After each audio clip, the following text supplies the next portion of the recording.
Bonsoir à tous. Eh bien ça y est, c'est la toute dernière émission inédite de la saison. L'émission a commencé le lundi 7 janvier et là on vous propose tout de suite la 105e édition d'Ensemble c'est mieux. Voici le sommaire. Nous allons vous parler du Festival des Châteaux de Bruniquel qui existe depuis 1997 et qui réussit à réunir passionnés et néophytes des œuvres d'Offenbach. Le ténor Franck Tézan met en scène un opéra du compositeur avec la contribution d'artistes et musiciens de renom et des habitants pour la figuration, les décors et les costumes. On reçoit les deux fondateurs de ce festival, Franck Tézan et Michel. Alors il paraît qu'il faut que je le dise avec l'accent, Montet. J'espère que je l'ai bien dit. Parce que, moi l'accent. On passe maintenant à nos deuxièmes invités pour cette émission sur les festivals. Offenbach, mis en scène au château de Bruniquel, c'est l'objectif de ce festival présenté par ses deux fondateurs, donc présents sur ce plateau. Tout d'abord le ténor Franck Tézan et puis Michel Montet. Montet, on dit Montet. Et avec l'accent Montet. Montet, voilà. Montet. Très bien. Ça fait local. Président d'honneur de la compagnie de la Tour Brunéo, organisatrice du festival. Et vous êtes également le maire de Bruniquel. Entre autres, oui. Ah oui. Là, pardon, il est dans mon CV. Alors, non, je suis plus le président du festival que de casquettes, mais qui vont bien ensemble. Bon, parfait, impeccable. On profite de votre présence, mon cher Franck, ténor, pour parler de votre parcours. Un petit mot quand même, parce que quand j'ai reçu votre biographie, quand j'ai reçu votre CV, quand j'ai reçu votre parcours, j'ai fait waouh. Parce qu'alors vous avez un sacré parcours dans l'opéra. Mais commençons par le départ, c'est-à-dire la naissance. Vous êtes un enfant du pays.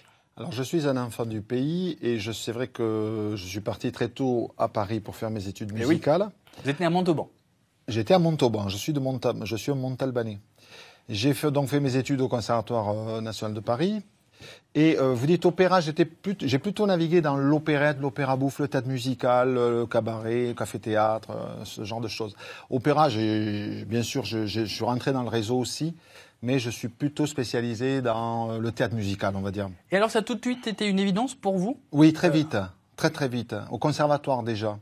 Tous les élèves rêvaient d'une carrière opératique. Et moi, très vite, j'ai vu mes limites, j'ai vu aussi mes qualités. Très vite, je les ai repérées. Et j'ai su qu'il fallait que je m'oriente plutôt sur du théâtre, comédie, chant, danse, etc. Et donc, très vite, j'ai travaillé d'ailleurs. En même temps que j'étais en études au conservatoire, j'avais déjà des contrats assez vite. Eh oui. Voilà. Et là, c'est pareil, c'est un peu comme Michel, le CV. Alors, on tourne les pages, parce que vous avez été de nombreuses fois interprète de grandes opérettes, oui, de grandes œuvres. Quel est le rôle qui vous a peut-être le plus marqué, le plus touché ? Le rôle, disons qu'il y en a un, effectivement, c'est le brésilien dans la vie parisienne. Je suis brésilien, j'ai de l'or et j'arrive de Rio de Janeiro. Celui-ci, que j'ai chanté un peu partout. J'ai chanté ça à l'Opéra Comique, à Bercy, en Chine, aux États-Unis. Oui. Donc, c'est vraiment le rôle qui m'a marqué. Et c'est un rôle aussi qui m'a permis aussi d'entrer dans les maisons, dans les théâtres, dans les opéras. C'est un air que je chantais en audition. Et vous avez principalement interprété des personnages chez Offenbach. Oui. Donc vous êtes devenu un spécialiste, vous adorez ces œuvres en tout cas, et d'ailleurs vous mettez en scène les œuvres d'Offenbach depuis 1997 dans ce festival. Oui. Pourquoi Offenbach ? Pourquoi Offenbach ? Parce que je trouve que les livrets de toutes ces opérettes sont restés étonnamment très actuels. Les livrets traitent en fait de la nature humaine. Donc, alors que chez d'autres compositeurs, chez d'autres librettistes des opérettes du 19e et même du début 20e, parfois ça a un peu vieilli le thème. Et chez Offenbach, on traite de la nature humaine, donc on est toujours dans l'actualité des choses. Et et puis bien sûr, là je parle des librettistes, parce que c'est aussi Offenbach, la musique et surtout la musique. Et puis c'est génial, quoi, c'est carrément génial. Donc il y a ces deux choses ont fait que très vite j'ai eu envie de tout connaître et de tout jouer. Et alors dans votre carrière, Franck, il y en a eu des rencontres. Mais alors il y a 22 ans. En 97. 24 même. 97, cette année, c'est le 23e. Et avec Michel, on s'est rencontrés un an avant, donc ça fait 24 ans. Attendez, petit point mathématique, là, parce que on me dit naissance en 97 du festival. Oui. Donc ça fait 22 ans. C'est la 23e édition, mais ça fait 22 ans. Oui, très juste. Merci, Franck. Très juste. Le chant de votre côté, les maths du mien. Je plaisante parce que j'ai mis, je pense, 3 heures à écrire cette phrase en me disant, mais attends, 23e édition, 22 ans. Voilà. Après, donc, comment vous vous êtes rencontré avec Michel, donc? Mais Franck est venu me voir dans mon panier de bureau de la mairie de Bruniquel. Il y a juste une table avec beaucoup de papier sur le côté, là. Puis, ma présidente m'a dit, ça m'intéresserait de monter une paire à bouffe à Bruniquel. Je ne savais pas trop ce que c'était, je ne connaissais pas trop. Il m'a paru sympathique, j'ai dit, bon, banco. Bon, on y va, voilà. Et puis, il a fait sa première année, et bon, évidemment, de suite, on a créé des liens. Il est trouvé très sympa, et puis très intéressant.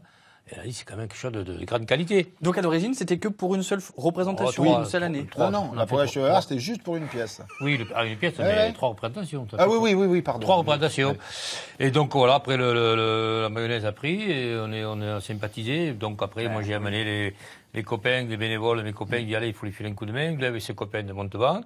Et donc, ça a fait une chose, et voilà, et c'est parti. Les enfants de Bruniquel ont participé, étaient très très heureux. Les enfants qui ont participé il y a 15-20 ans, aujourd'hui, sont bénévoles. Mais oui, c'est ça. Ça les a marqués, ça a des souvenirs. Il y a toutes, il y en a qui sont partis, d'autres qui sont arrivés. Il y a toute une ambiance, voilà, il y a une troisième mi-temps aussi. Et on a fait vraiment des amis, quoi. Astrid ?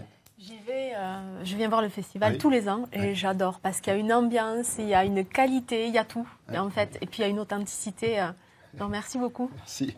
Et justement, vous faites bien d'en parler, ma chère Astrid. Merci aussi pour ce témoignage. C'est que l'authenticité vient de l'implication des habitants également. Parce que vous faites intervenir des musiciens et des interprètes professionnels, bien sûr, mais les habitants, eux, peuvent participer et dans la mise en scène, pas dans la mise en scène, ça c'est vous. Si aussi. Ah bah très bien. Enfin, ils sont figurants. Il y a des bénévoles qui sont sur scène. Ah bah voilà. Il y a des bénévoles dans plusieurs postes. Hein. Il y a les bénévoles sur scène, il y a les bénévoles en atelier costume, en atelier coiffure. On a des bénévoles à construction des décors, bénévoles à l'accueil, bénévoles à la logistique, bénévoles à la communication. Tous les postes sont remplis de bénévoles. Et vous, Franck, vous mettez en scène donc cette œuvre d'Offenbach, mais vous contrôlez tout puisque Hélène Bassas est allée donc dernièrement à Bruniquel. Vous filmez avec Jean, qui est donc un bénévole et qui construit actuellement le décor pour la représentation. On en reparle juste après avoir vu le reportage d'Hélène Bassas.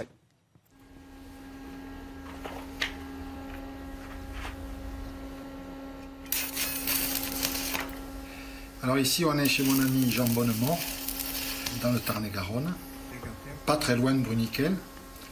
Et on se retrouve avec Jean tous les étés pour construire la base des décors. Voilà. On s'est rencontrés au Salon de l'Agriculture. Et depuis 15 ans, chaque année, on se retrouve ici, dans cet atelier, où on travaille le bois, on travaille le fer, puisque Jean est un expert dans les deux matières.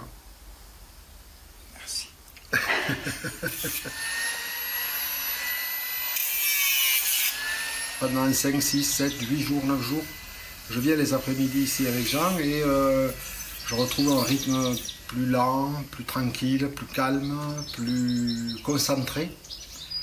Et puis bon, bien sûr, le plaisir d'être avec lui, de discuter, de se retrouver. J'apprends quand même pas mal de choses quoi, sur le travail du bois, du fer. Je touche à tout, c'est vrai que je touche à tout et c'est un peu un avantage et un défaut parce que tout le monde court après moi pour un oui ou pour un non, ils viennent aussi bien pour un vélo que pour un auto ou un tracteur ou une pompe qui ne marche pas, je suis toujours sollicité pour agrémenter mes journées quoi. Moi j'ai toujours plaisir à rendre service aux gens, je le fais autant que je le peux et c'est tout. Ça m'occupe d'un certain côté parce que je ne suis pas un homme à rester assis comme ça. Là. C'est là que je me force. je m'ennuie énormément à rien faire. Quoi. J'aime la chasse, la pêche moins, mais ça occupe pas tout mon temps. Quoi. Ce qui me marque dans ce reportage, c'est aussi bien l'implication de Jean, mais c'est aussi dans votre regard le respect que vous avez pour lui et j'imagine pour toutes les personnes qui travaillent de près ou de loin pour ce festival. Ah mais bien sûr. Mais le festival, bon, moi je fais de l'opérette, mais je pourrais faire du rock ou autre chose, ça serait pareil. On vous donnera le contact pour Rock and Stock si vous voulez. Oui. Non, mais il n'y a pas que. mais c'est ce qu'il va dire. Donc, ce qui est intéressant, bien sûr, dans tout ça, au début, je croyais faire un festival sur une œuvre artistique. Puis après, je me suis rendu compte que non, c'est un travail humain là, qu'on pratique. Et on s'en rend compte au fil des ans. Maintenant, ça fait 23 ans, mais là, on se rend compte que le plus important, c'est ça. C'est pas... L'artistique, c'est important, que le public voit quelque chose de bien fini, de perfectionné. Mais le plus important, c'est le rapport humain. Le rapport entre les... Et puis mélanger aussi les gens, les catégories, les artistes, les gens de la terre, les gens de la ville, les amis, la famille. Tous ces gens se rencontrent, ça fait une grande famille. Et le mot famille n'est pas un mot trop grand, hein. C'est véritablement une famille, puisque au fil des ans, tous ces gens se retrouvent ou se contactent s'ils habitent loin. Les artistes aussi on continue à avoir des liens avec des gens. C'est des rencontres qui ne se seraient pas faites autrement s'il n'y avait pas eu le festival. Ils se marient aussi des fois, ils ont des enfants aussi. Oui, exact. Nous aussi. Exact. Oui, Voilà. Il y en a qui se sont mariés, oui. La beauté des festivals Ouais. que vous organisez les uns et les autres. Pour revenir sur le festival des châteaux de Bruniquel, justement, vous êtes dans cette transition, dans cette transmission plutôt, c'est ce que je voulais dire, Oui. avec des ateliers, il y a des rendez-vous gourmands aussi que vous proposez. Alors, il y a les rendez-vous gourmands, c'est juste après le spectacle. Eh bien, on fait une troisième mi-temps, comme disait Michel. Oui, la quatrième mi-temps. Quatrième, Après après la quatrième. La quatrième, c'est rien que La nous. quatrième, hein. il n'y a rien que les bénévoles. Les purs bénévoles, les purs et durs, et ceux qui tiennent le coup quand même. Oui, parce qu'elle est à 5 h ou 6 h du matin. Oui, c'est ça. Mais celle qui a lieu à minuit, qui dure quand même jusqu'à 3 h, c'est avec le public. Et effectivement, c'est une collation. Et là, on tape le bœuf, comme on dit. Bon, là, c'est un bœuf qui est plus lyrique que... D'habitude, quand on parle de taper le bœuf, on pense au rock, au jazz. Là, c'est du bœuf lyrique. Et bon, on s'amuse bien autour d'une collation. Tout à fait. Et il y a des ateliers pour apprendre la musique. Alors, il y a et tout les ça. ateliers, c'est important. Il y a atelier costume, atelier coiffure. Et il y a aussi un stage de chant organisé par Nicole Fournier, qui est la professeure de chant du Conservatoire de Montauban. D'accord. Voilà. L'avantage, monsieur le maire, de le faire à Bruniquel, dans les châteaux de Bruniquel. L'avantage, c'est formidable pour la commune, pour Bruniquel. C'est extraordinaire d'avoir festival de cette qualité. Bah, c'est quand même des pros, là. Il faut le modeste, mais c'est quand même des pros. Et c'est extraordinaire. Il y a des gens qui viennent de partout, du coup. Ça me fait connaître le village. Et puis, c'est un lieu magique en même temps. Ça fait vivre ce château avec ses bois. Voilà. Donc, il y a beaucoup de monde qui est. Et moi, je suis très heureux d'avoir réussi avec Franck ce pari. Et pour vous, Franck, c'est un décor naturel formidable pour les œuvres d'Offenbach. Un mot pour terminer sur l'œuvre de cette année que vous mettez donc en scène pour cette 23e édition, La Princesse de Trébizonde. Voilà, c'est un opéra bouffe qui n'est pas très connu, mais qui est plus orienté vers le romantisme. Il y a un peu de mystère, de fantastique. C'est une histoire d'amour entre, bien sûr, toujours un homme et une femme. Mais cette femme, au départ, est un automate. Un prince tombe amoureux d'un automate et il se trouve que cet automate est vivant puisque juste avant la représentation, il est tombé, on lui a cassé le nez et il a fallu le remplacer par une acrobate qui a joué l'automate. Et le prince est venu, il est tombé amoureux d'un automate, il voulait acheter l'automate pour l'amener chez lui, et puis après, l'automate est vivant, c'est formidable. Sauf qu'il n'a pas le droit de se marier parce qu'il est prince avec une saltimbanque. Parfait, donc pour ce spectacle, 25, 26, 27, 28, 31 juillet, 1er, 2, 3, 4 août, c'est à 21h30, bruniqueloff.com pour le site internet. On ne peut pas se quitter, mon cher Franck, sans pousser la chansonnette, s'il vous plaît. Petit cadeau.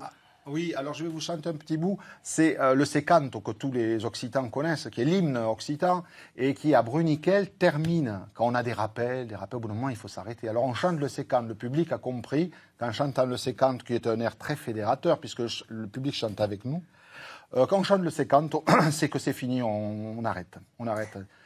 De just ma finestro il y a une auselu, tutto l'anno canto senza fermare Dio. Se canto che cante, canto per io, canto per mio, che salende io. tous les poils uniquement sur ce plateau. Alors j'imagine que dans le décor de Bruniquel, bruniqueloff.com. Merci beaucoup. Alors après, on peut avoir, si on n'a pas la chance comme moi d'avoir un osmoseur à la maison qui filtre l'eau du robinet, on peut aussi avoir une carafe avec un filtre à charbon qui permet de filtrer l'eau et avoir une eau débarrassée de toutes les impuretés. incroyable, toutes les solutions donc pour boire de l'eau. Peut-être si vous n'aimez pas l'eau du robinet comme certaines personnes, alors qu'elle est très bonne, on en a fait tout un dossier dans cette émission. Je vais tester. Excellent. Alors dedans, moi j'ai rajouté... Distribution. C'est la tournée générale d'Astrid. Ouais, J'ai général. rajouté des feuilles de menthe parce que j'aime bien le petit goût de menthe. D'accord. Ah bah très bien. Parfait. Moi pas très Non, bon. pas de J'en boirai tout à l'heure. Merci beaucoup Astrid. Toutes les informations sur le site astridromain-naturopathe.com. Merci beaucoup. J'espère vous revoir à la rentrée, ma chère Astrid. On en reparlera. Alors j'ai prévu plein de petits sujets et je suis sûre de revenir. Merci. Dernier petit cadeau. Et alors ça vient de tomber. C'est Franck. Franck, qu'est-ce que vous voulez annoncer à nos Vous téléspectateurs? avez quelque chose qui me gratte dans un chapeau là. Oui, je vois deux places de plus à ajouter C'est vrai? à votre tirage au sort. Oui, pour le Festival des Bruniquels, à la date de leur choix. Eh ben voilà. Voilà. Ah, ça c'est super. Merci Franck, bravo. Merci pour nos téléspectateurs. Donc Nemos ou donc le Festival de Bruniquel. Vous jouez maintenant ecm.occitanie@francetv.fr. Vous envoyez bien nom, prénom, numéro de téléphone, le spectacle de votre choix. Et donc pour le Festival de Bruniquel, la date de votre choix. Bonne chance à vous. Et bien voilà, c'était donc la toute dernière émission inédite de la saison. Merci à tous. C'est pas fini, hein. On se retrouve demain pour les meilleurs moments de la semaine. Tout de suite, c'est le 12-13 avec l'ensemble des rédactions nationales et régionales de France 3. Passez une très belle journée et je compte sur vous demain pour la toute dernière émission de la saison. À demain!